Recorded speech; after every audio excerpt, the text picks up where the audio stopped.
વાત વિઠ્ઠલનગર 2 ની અંદર અમે મુલાકાતે આવ્યા છીએ, હું અને મારા મહિલા શહેર પ્રમુખ. અત્યારે પાણી જોઈ શકો છો કે કેટલું બધું પાણી ભરેલું. વરસાદ બિલકુલ છે નહીં.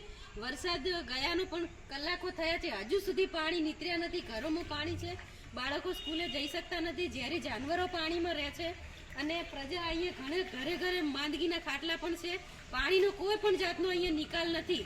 ખાસ તો એ નવાઈની વાત છે કે આ વિસ્તારની અંદર 7 નંબર વોર્ડની અંદરથી રાધનપુર નગરપાલિકાના મહિલા પ્રમુખ જે અત્યારે ભાજપમાં ચૂંટાઈને બેઠા છે, ભાવનાબેન વિક્રમભાઈ જોશી, જેઓને અહીંયાથી ઘણા બધા ખોબલે વોટ આપી અને પ્રજાએ એમને બહુ જ મોટી આશા અને અપેક્ષાઓ સાથે એમને નગરપાલિકા પ્રમુખ પદ ઉપર બેસાડ્યા છે.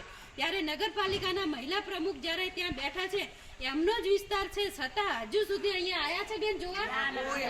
કોઈ ટાંકવા માટે અહીંયા આવ્યા નથી. એ બેન જોવા પણ આવ્યા નથી કે અહીંયા પરિસ્થિતિ શું છે, કેમની છે. એટલે બેનને વિનંતી કરીએ છીએ કે બેન શ્રી આપ અહીંયા આપના પગલા પાડો અને જોવો અને પ્રજાના હાલ પૂછો. અત્યારે પ્રજાને શું તકલીફ છે ને કેવી વેદનાઓ વેઠી રહ્યા છે. સાથે બીજું એ છે કે રાધનપુર શહેરના પ્રમુખ જે એમના જનરલ બોડીના પ્રમુખ છે રાજુભાઈ પણ 7 નંબરમાંથી આવે છે. એ પણ આ જ વોર્ડ છે. આયા રાજુભાઈ નવીનજી ઠાકોર ધારાસભ્ય શ્રી રાધનપુર વિધાનસભાના, એ પણ આ વિસ્તારના જ છે.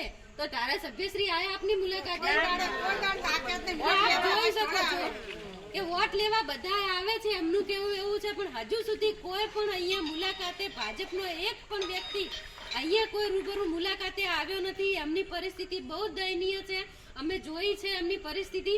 અને સાથે સરકારને પણ અપીલ અને વિનંતી કરીએ છીએ કે જે કંઈ થતું આ લોકોને હેલ્પ અને મદદ કરવામાં આવે. નગરપાલિકા રાધનપુરનું તંત્ર ઊંઘમાં છે અને પાટણ કલેક્ટર શ્રી, મામલતદાર સાહેબ શ્રી રાધનપુર અને રાધનપુરના સીઓને પણ વિનંતી કરીએ છીએ મીડિયાના માધ્યમથી કે એ પણ અહીંયા આવે ને પાણીનો નિકાલ કરાવડાવે.